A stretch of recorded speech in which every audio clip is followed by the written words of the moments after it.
MTD are at Bryken Precision Engineering in Liverpool. We are privileged to be here again today, Stewart. Yeah. Now, Stewart, what a fantastic company you have here. 47 machines, I believe, and you're continuously expanding and growing over the years.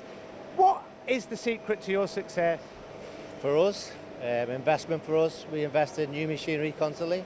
We invest around £500,000 a year. We're constantly moving and moving because you can't stop in this business. Our subcontractors, so many people after our tail. So we've been invited on behalf of Cogsdill today to have a look at their deburring processes. Now, deburring is a process that can be overlooked. How important is it to you as a company? Oh, deburring is huge for us. You know, we produce around 700,000 parts a month. So you can imagine if we had to put half of them into the second operations of deburring. So now with this Cogsdill Deburring tool, we can now put it in the machine, finish complete and straight out the door. Let's have a look at some of these components. We've got this cylindrical component here where you've got holes around the diameter. Now it's deburring from the front and the back of that hole. And then can you explain what's occurring on this second component as well? Yes, on this one, the Cogsdill Deburring goes from in to out all the way through in one operation. So it's only half the hole, so there's 16 holes, you only do it 8 times. And on this one, we used to obviously center and then we used to have to turn it round for one of the operation, but now we literally leave it there and we go in the Cogsdill in and out. It deburrs both sides. This is something that you've introduced about 2 years ago, I believe. Yeah, 2 years ago we introduced it through obviously Neil Human, the Cogsdill. So yeah, it's been an unbelievable success story for us.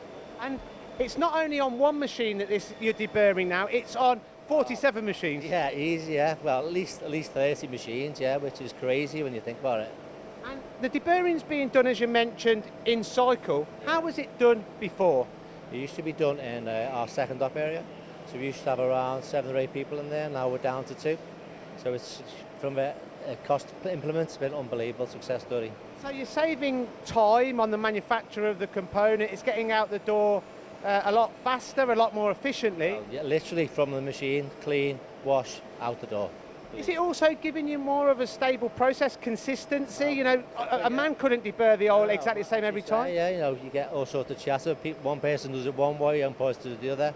With this process, stable, repeats, perfect. I mean, I don't want to put you on the spot, Stewart, but if you had to try to quantify, you know, the kind of money that you're saving from this as an organisation, what kind of figure would you kind of guesstimate? As a cost, I mean, you could talk, 2 or 3 people. So, you know, you're talking £20,000 a year, something like that. I mean, it's unbelievable, fantastic savings, and it really kind of goes to illustrate the savings that are achievable from deburring. Stewart, thank you very much for this insightful review on deburring. No